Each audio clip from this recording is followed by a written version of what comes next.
Today I'm talking about Meshuggah's I EP, and it is fantastic. It's a 21-minute track. There are multiple bonus tracks. The original version was just a 21-minute track. It's a concept about a man trying to decide if he's a lunatic or a god. It's pretty much, and it's rather randomized, which is Meshuggah being Meshuggah, and it's a lot of random stuff, which is fine. It's I like the term mindless technicality when I describe some of these really technical metal bands. Meshuggah is basically Meshuggah. There was that whole gent fad, or however you want to put it, a couple of years ago, and it basically came from Meshuggah, but they're like technical death metal, industrial thrash. They were originally a thrash band. They could be considered avant-garde metal, and there's a whole thing about avant-garde metal. I do plan on getting to that at some point. But if you want to consider them an avant-garde metal band, there are other bands that are not necessarily similar.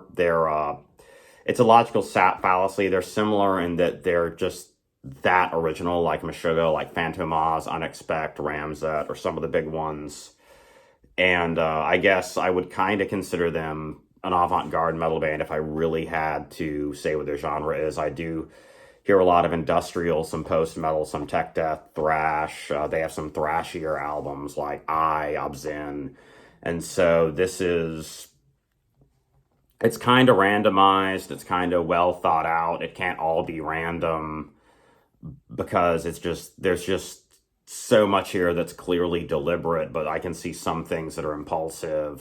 The opening is excellent. The synchronicity between the drums and the guitar.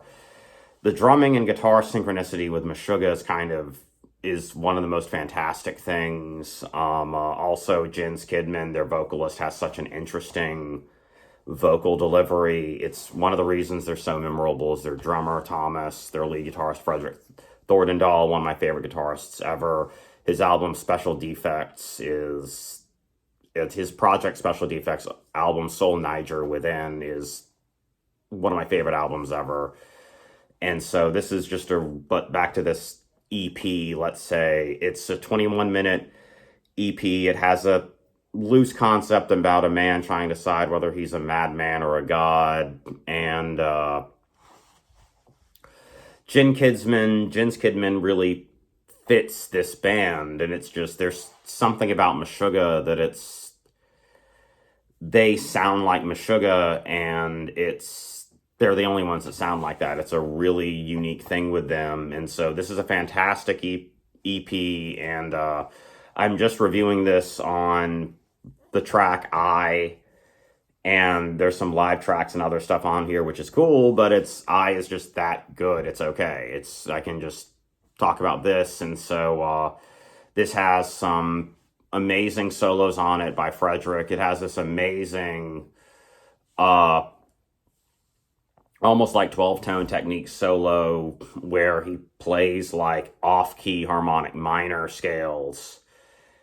It's like harmonic minor freeform jazz off key, and it's one of the most amazing solos I've ever heard. It's one of my favorite solos ever. He's got a two-hand tapping, glitch tapping, Angel Vivaldi-esque solo on here that's really, really cool. Thomas's drumming he's one of my favorite drummers ever. It's some of the best drumming I've ever heard. The bass tone kind of gets buried a little bit because these are 8-string guitars, but it's still there. It's really, really nice. I suggest you just listen to this and listen to it a lot, because it's a fantastic EP. It's really, really catchy, and I would highly recommend it because there's a lot here. And even though, it's a 21-minute song, but it kind of feels like it should be longer because they cover a lot in 21 minutes, and it's very, very impressive. This is the best thing Meshuggah's ever done, and I highly recommend you pick up a copy because is fantastic. Thank you.